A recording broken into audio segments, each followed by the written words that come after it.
Hi everybody, Jessie here from jessiebanks.com and welcome back to another video. So I'm still playing with gouache and we're still having a lot of fun. I'm going to use some Stamping Bella stamps that I've had for a long time and haven't gotten around to. These are the Cave Kids and the Cave Kids add-ons. I have some Arches watercolor paper, some tape, a bunch of my Holbein, well my 8 Holbein gouaches. I don't have a bunch of them, but I make do with what I got. I'm having a blast with them, so that's good.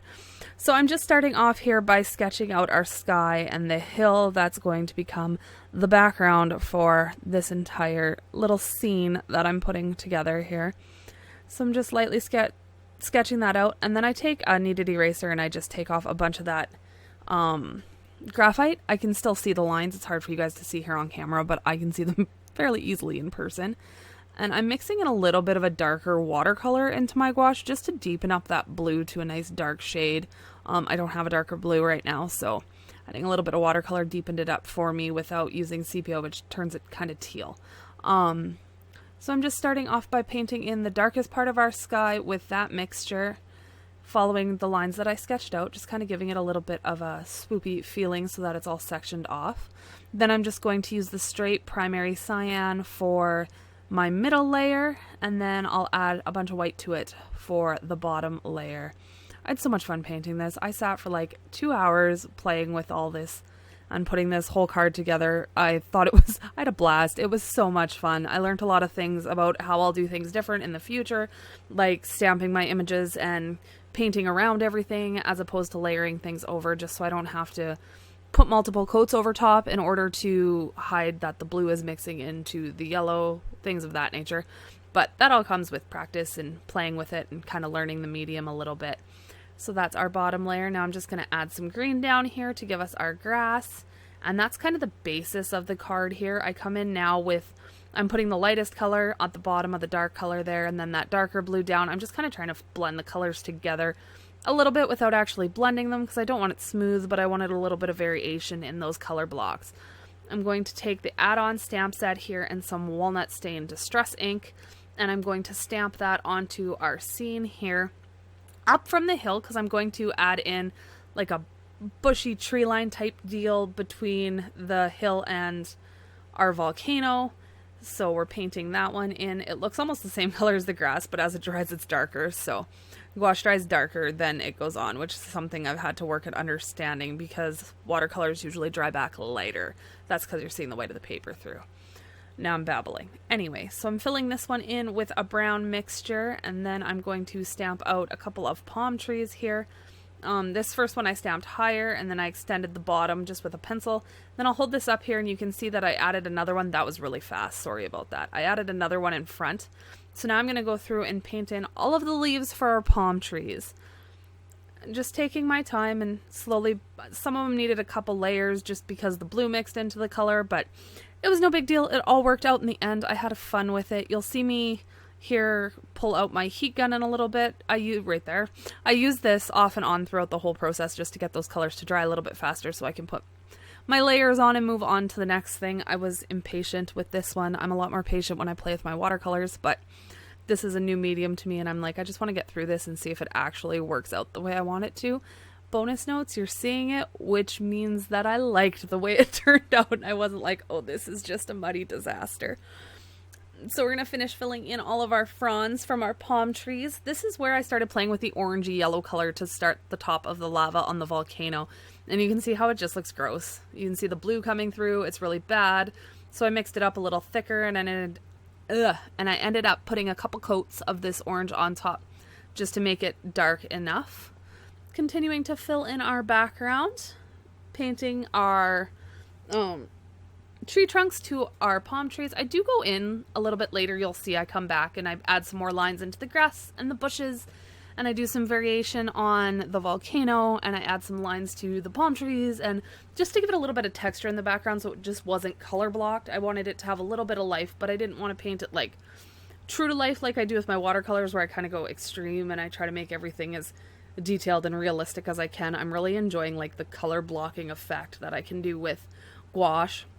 I really want to pick up some Posca paint pens and try those. I think that would be super fun too. So look for that, because the next time I get to the art supply store, and if I get impatient before then, I'll order them on Amazon. So I drew in some smoke, which I painted white, coming up from our volcano here, and that took, I think I put 2 coats on that. And that was it for the background. Now we're going to jump into some Copic coloring. I haven't filmed Copic coloring in a bit. So I'm starting off, I did some really light skin tones. So on our first girl here, I used BV00, E53, E00, and E50. And then on the boy, I used V12, E00, I do believe. No, E93, E00, and E50. So I just, same process as usual. I haven't filmed coloring, as you can see, because my big hand is in the way. Apologize for that, but you can see as I move it around kind of what I'm doing here, and I'm just, same process as I've always done. I take those lighter colors and I blend them over top of the darker colors, pulling them out into the white to get a nice smooth transition between all of my colors. It definitely takes a little bit of practice. I do color everything in 1 coat usually instead of going back over top of it. It's just the way I learned when I was playing with my markers. Do whatever works for you. If you prefer to work from light to dark and back again, or if you prefer to map in your shadows with your light color before you start coloring, whatever works for you. It's definitely something you need to play with and decide what you enjoy. Like here I'm going back in with that BV00 and just reinforcing some of those shadows just to make them a little bit deeper and give her a little bit more dimension. Then we're going to zip through his. His is sped up a little bit more, but it's the same process just with different colors to fit in all of the shading and get him kind of looking alive. He's definitely a more pinky skin tone than she is, but I'm happy with how both of them came out. I didn't go with a lot of depth. I didn't go really dark in the shadows like I usually do. I figured I'd leave them light and bright to sit on the front of the card, as opposed to the depth and dimension that I usually try and get. I usually go pretty dark with my shadows. So this was a little bit of a change for me and something I don't normally do. It's been really fun kind of reaching outside of my box and picking up different mediums and playing with colors differently than I usually do.